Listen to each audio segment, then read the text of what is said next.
अमृता जी नमस्कार। नमस्कार मोदी जी। आपका बहुत आभारी हूँ। आप मुझे चांस दिए हैं लोगों की सेवा करने के लिए। हम 100% कोशिश करेंगे। आपका चुनाव अभियान कैसा चल रहा है? अभी तो हम निकले हैं तो एक बीजेपी को उनका पिता का देहांत हो गया। हम इधर ही आए हुए हैं तो अभी वापस जाके हम प्रचार में ही निकलेंगे। अमृता जी, आप महाराजा कृष्णराय चंद जी की विरासत को आगे ले जा रही है। एक बात आपको हम शेयर करना चाहेंगे। हम क्या कह सकते हैं? जी जी जरूर, मुझे अच्छा लगेगा। ये जो महाराजा कृष्णचंद्र का हम फैमिली है तो उसका भी ये लोग विरोध कर रहे हैं। क्या बोल रहे हैं कि वो ब्रिटिश के साथ साथ दिया था, फिर वो मैंने हम लोगों को गद्दार समझते हैं। क्यों किया वो नहीं बोल रहा है। इतना जमीन दान किया, इतना सब लोगों के लिए किया, भलाई के लिए किया, वो सब नहीं बोल रहे हैं। लेकिन क्या बोल रहे हैं, तो हम बोला कि क्यों किया ऐसा महाराजा कृष्णचंद्र।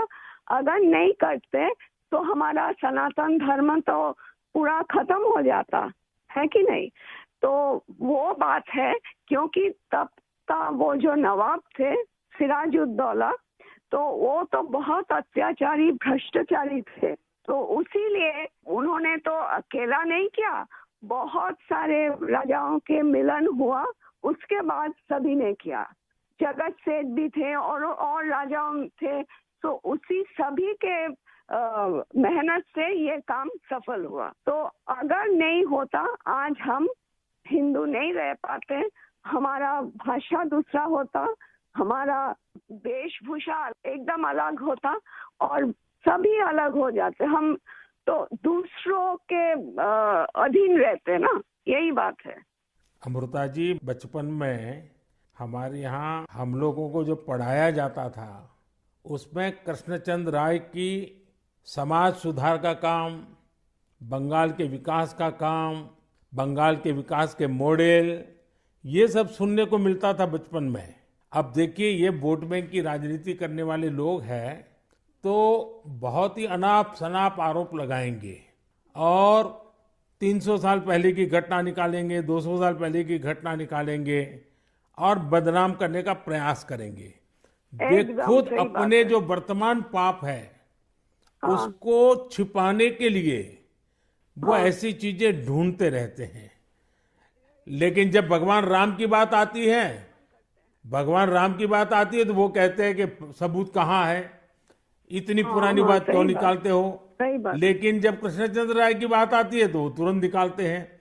तो इस प्रकार हाँ से उनके दोगलापन होता है और आपको हाँ, इसका बिल्कुल मन में प्रेशर नहीं लेना चाहिए। नहीं आपने नहीं, हम तो लेते भी बंगाल नहीं का है। उज्जवल भविष्य और आपका हाँ स्वयं का जीवन भी लोगों के लिए रहा है। हाँ जी, और आपके सामने बंगाल की विरासत को बचाने की भी चुनौती है। और एकदम आप इसे सही बात। कैसे देख रही हैं आप? हम पॉजिटिवली देख रहे हैं।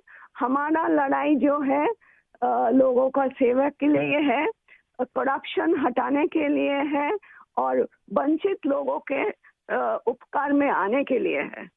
आपने देखा होगा इन दिनों लड़ाई दो खेमों में बट गई है। एकदम। एक हमारा खेमा है जो इस देश से भ्रष्टाचार को मिटाने के लिए कदम उठा रहा है, और दूसरा हमारे सामने वाला खेमा है, वो भ्रष्टाचारियों को बचाने के लिए इकट्ठे होना, एक दूसरे को बचाने के लिए लड़ाई लड़ना, आरोप करना। और जिन्होंने पहले खुद ने आरोप किए थे वो भी उनको बचाने में लग गए हैं। यानी उनके लिए देश उनकी प्राथमिकता नहीं है, सत्ता ही उनकी प्राथमिकता है। और इसलिए चुनाव में हमने भ्रष्टाचार मुक्त भारत बनाने के लिए लड़ना ही लड़ना है, क्योंकि हमारे देश के युवाओं का भविष्य उज्जवल बने। इसलिए भ्रष्टाचार से मुक्त देश होना ही चाहिए। आपको देखकर ही हम आए हैं। जी अमृता जी, मैं बहुत आपका आभारी हूँ, क्योंकि हमारी टोली को आपने जब ये बताया तो मुझे जरूर लगा कि मुझे एक बार आपसे बात करनी चाहिए।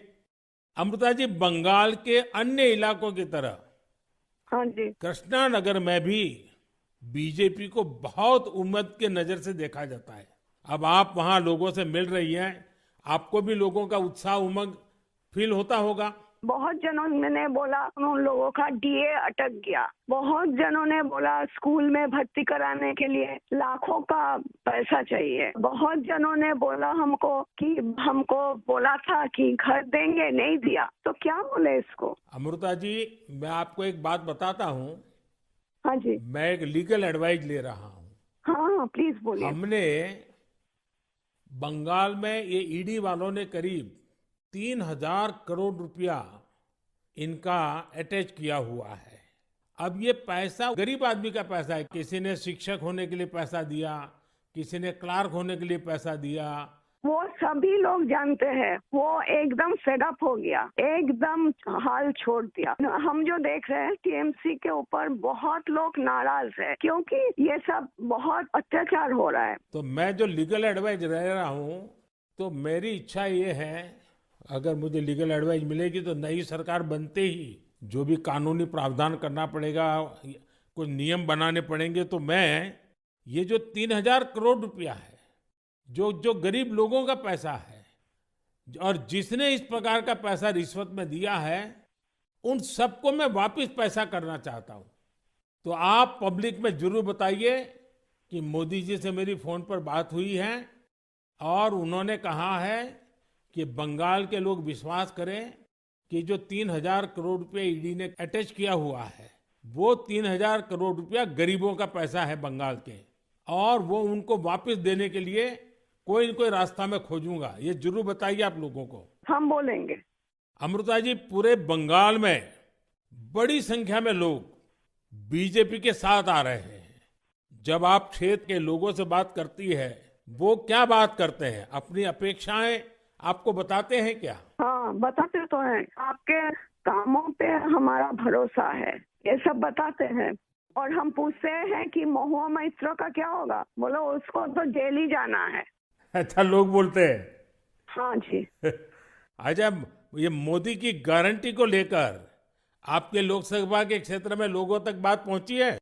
हाँ हाँ, हम तो बोले हैं। तो बोला मोदी जी की तरह हमारा भी गारंटी है, हम जरूर कोशिश करेंगे आपका सेवा में आने का। अमृता जी, मुझे बहुत अच्छा लगा आपसे बात कर करके, और मुझे विश्वास है कि आप विजयी होकर के आपके परिवार की जो बंगाल की सेवा करने की परंपरा रही है, उस परंपरा को आप आगे बढ़ाएगी। आपने चांस दिया है, इसलिए हम आभारी हैं। आपने ये चांस मुझे सौंपा है। बस आप जीत करके आइए, हम मिलकर के बंगाल के लोगों की बहुत सेवा करेंगे। और आप भी जीतने के बाद पहले 100 दिन में कृष्णनगर में क्या करना है, उसका पूरा काम निकाल के रखिए। मैं पूरी तरह आपके साथ खड़ा रहूंगा, और उसमें से जो भी काम भारत सरकार को करने होंगे, वो तुरंत कराने का हम प्रयास करेंगे। आपका आशीर्वाद मुझे चाहिए बस। बस जनता का आशीर्वाद हम सबको चाहिए। जनता का आशीर्वाद ही हमारी सबसे बड़ी ताकत है। लेकिन आप मुझे गाइड करिए, ये हमारा रिक्वेस्ट है। नहीं, बिल्कुल हम संपर्क में रहेंगे, और मेरी आपको बहुत शुभकामनाएं हैं। बहुत बहुत धन्यवाद जी। नमस्कार।